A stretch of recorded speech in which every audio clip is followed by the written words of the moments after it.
ఇవన్నీ కూడా ప్రభుత్వం అట్లానే ముఖ్యమంత్రి గారు వీరందరూ కూడా చేయటం వల్ల మాకు ఇది క్లియర్గా మనకి ఈ ఎఫెక్ట్ అనేది కనబడ్డది అనమాట. ఇప్పుడు దానివల్ల మేము ఈ పాజిటివ్ అని ఏదైతే చేయగానో పవర్స్ ఇచ్చారు, కావాల్సినటువంటి మంది మార్బలాన్ని ఇచ్చారు, మాకు కావాల్సినటువంటి అంత ఇన్ఫ్రాస్ట్రక్చరు అంతా కూడా అవైలబుల్ ఉన్నప్పుడు ఆటోమేటిక్గా చేయాల్సింది మేము ఈ 14 నెలలు మీరు చేసి చూపిస్తూ ఉన్నాం. దాదాపు ఈ 14 నెలల్లోనే మేము మోర్ దెన్ 923 acres పైన ల్యాండ్ని మేము రీక్లెయిమ్ చేసాం. సో దాని value is more than 50,000 crores.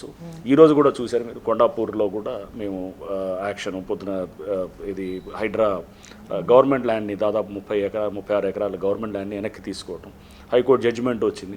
కొంతమంది ఎవరైతే కబ్జాలో ఉండి వాళ్ళు దాన్ని అక్కడ ఉన్న వాళ్ళందరినీ కూడా వాళ్ళని అక్కడి నుంచి ఆ ఎంక్రోచ్మెంట్స్ని మనం తీసేసి మనం గవర్నమెంట్ కస్టడీలో తీసుకోవటం, ఇవన్నీ కూడా చూస్తున్నాం. అది దాదాపు 3,000 కోట్ల పైన ఆస్తారన్నమాట.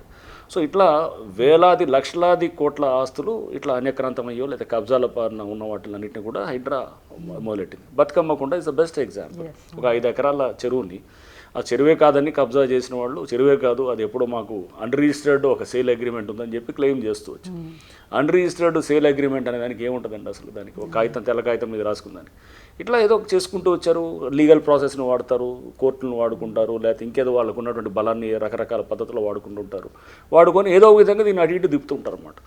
తిప్పేసి దీన్ని ఇప్పుడు మొత్తం ముగింపు దశ మనం చెరువు తయారు చేయటం ఇదంతా కూడా చూసాం. అది దాదాపు 350 కోట్ల పైన ఆస్తి అనమాట. అది అక్కడ దాదాపు 60-70 కోట్లు ఉంటుంది అది అక్కడ అంటే అంబర్పేటలో ఇంపార్టెంట్ ఏరియాలో. సో అట్లాంటి దాంట్లో 5 ఎకరాల పైన